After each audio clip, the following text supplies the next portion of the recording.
Aren't you glad you don't have to see this guy in a Broncos uniform anymore? What's going on, Broncos Country? Welcome into the Broncos Breakdown by Chat Sports. My name is Moose. Very unusual episode today. Rusell Wilson's contract details got leaked in this whole NFL collusion scandal. And I got to tell you, it is one of the most wild stories I have ever read when it comes to NFL quarterback contracts. And we're going to deep dive into all of it. And the first thing that I want to say is I realize the past is the past. We shouldn't be focusing on Rusell Wilson anymore. He's no longer on the team. We've got a new franchise quarterback who's entering into year 2. But I thought it would be a fun episode to just kind of take a glimpse down memory lane, as crooked and as battered as that lane was. So the first person that I saw this from was Zach Stevens, and it was kind of echoed by a number of different NFL reporters out there who basically kind of deep dived into what this whole NFL collusion thing was when it comes to guaranteed money for quarterbacks. Do you remember that whole deal with Lamar Jackson's contract and then Deshaun Watson's contract? We're going to get all, into all of that here in just a second, but it should be noted that Rusell Wilson asked for a 7-year, $350 million contract. We're going to dive into my thoughts on that as well, but that is just insane work, if you ask me. Shout out to Pablo Torre, by the way, the first guy that was on this who got a 61-page report kind of highlighting all of the craziness that has gone on in the last couple of years. Now, before we do any of that, I have to ask you a big, big favor here. You guys have been doing an amazing job already. We are in the dog days of June, heading into July. We are going for one last push to try to get to 36,700 before the end of June. I think we can do it. So if you haven't already and you're watching this video, hit that subscribe button for me. It's completely free. We will never charge you anything here on the channel. Lock us in for free year-long Denver Broncos content. Sorry. All right, so let's talk about quarterback collusion. So Pablo Torre obtained the holy grail, he called it, of NFL documents and owner collusion on quarterback contracts. Now, what is collusion? It is owners working together or communicating together to kind of dictate the rules and the regulations of how much money a player can get. And that's not allowed. You're not allowed to do that. What you can do is inquire about what players have made this or what contract was given here, because that's all public knowledge. But you're not allowed to, as an owner, call up another owner and say, hey, what do you think about us giving this amount? Or how about we both go lower on this amount on the guaranteed money and then try to reset the market? It doesn't work like that. There are rules in place to protect the players. So here's what you need to know about this whole 61-page document. The NFLPA claimed collusion from NFL owners. The NFL Players Union wants fully guaranteed contracts.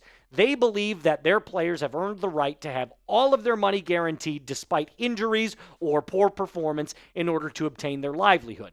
I don't agree with that. I think there's a certain amount of money that should be guaranteed, but I also think incentives are what help keep NFL owners and NFL teams profitable, right? Like, not every player, if they get injured or have a bad season, should make all of the money that's on their contract. They should make a guaranteed amount, but not fully guaranteed. Now, Deshaun Watson was the one who kind of broke the mold. He was the domino that knocked everything down, the first one, that is, with Jimmy Haslam there in Cleveland.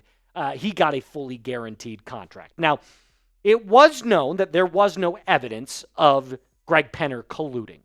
He did testify. Rusell Wilson also testified. There was no evidence that showed that Penner colluded with any other NFL owners on any contract regarding Rusell Wilson. Now, the number that I kind of previously mentioned before is insanity.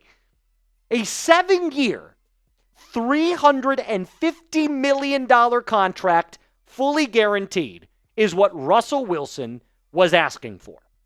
Now, I want to take you back to 2022 when this all kind of went down. This was before Dak Prescott made his $60 million deal. This was before or right around the time that Mahomes had just signed his deal. So let me ask you this. Before all the $60 million and the $55 million was happening, you were looking at most likely between $45 and $50 million. Rusell was asking for a 7-year, $50 million per year contract, all of it fully guaranteed. Could you imagine what would have happened if the Broncos agreed to that? And I realize Russ was coming off of his time in Seattle where he was looking like a Hall of Fame quarterback. But thank Christ that didn't happen. Holy crap. I mean, that would have been one of the worst deals ever made in NFL history. And thank God Broncos ownership decided that they weren't going to do that. In fact, here was the legal writing. Here was part of the contract that Rusell Wilson was asking for. Now, I know you don't want to read this whole thing, so I'll kind of wrap it up for you. Russ asked for the amount that he was given. The Broncos said no repeatedly. Multiple times said, no, that's not going to work for us. You're going to have to come back with a different number. It goes on to say that they list Deshaun Watson and Lamar Jackson in there as players that were looking for almost fully guaranteed money, and Rusell Wilson wanted to be one of those players. And again, not happening.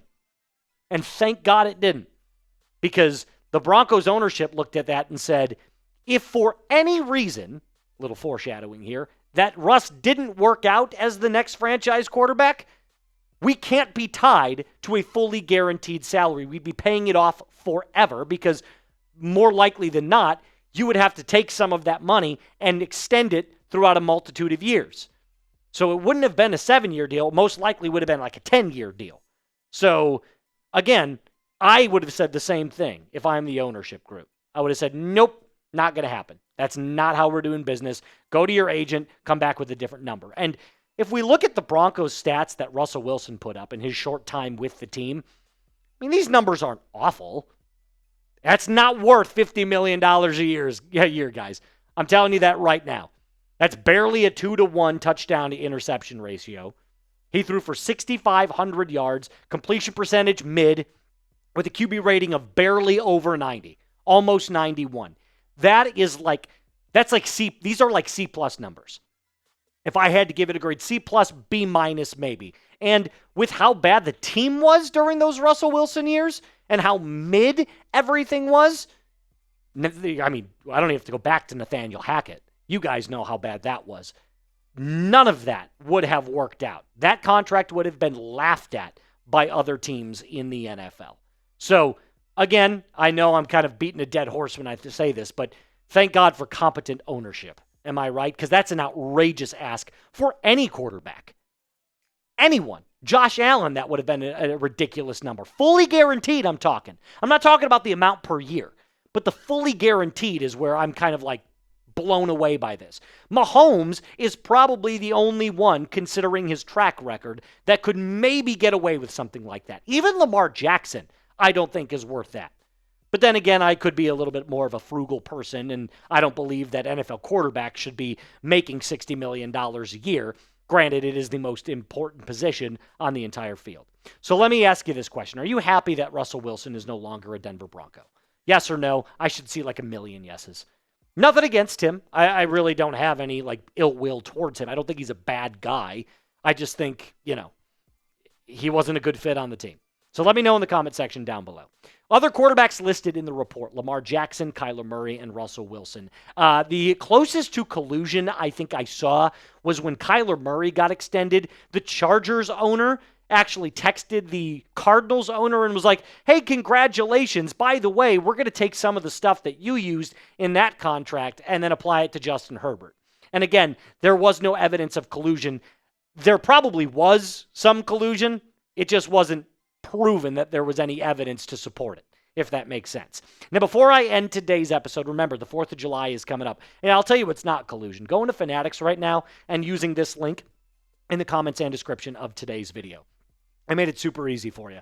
All you got to do, go find your favorite 4th of July apparel.